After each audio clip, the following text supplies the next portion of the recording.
估10個過年必做嘅事，排名不分先後。哇，好近。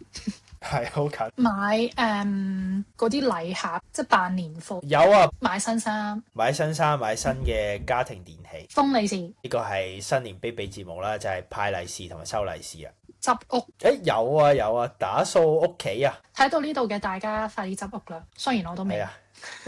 我哋啱啱錄一條 short 有講噶，你一定要睇啲咩啊？睇賀歲片，係啦，或者睇過年嘅特備節目啊。食團年飯，有。探朋友，唔係，你去到探朋友，你哋會玩啲乜嘢啊？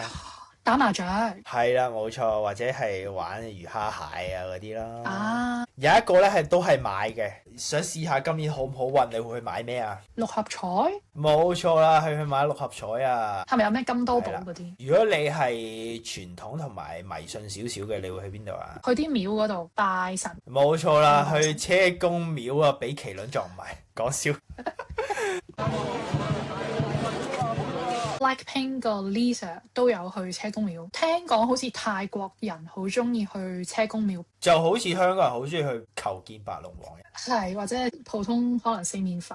而有啲人咧就會喺除夕倒數嗰時做啦，之後做啦；有啲人就會喺農曆新年之後做嘅，唔係一個活動嚟嘅，係一樣對新年目標。冇錯啦，係咪就係訂立新年目標啦。好嘢好嘢，估晒10個啦。大家呢10樣嘢會唔會全部都做晒呢？定係有啲咩你係會做，但係呢度有冇提嘅呢？快啲留言話俾我哋聽。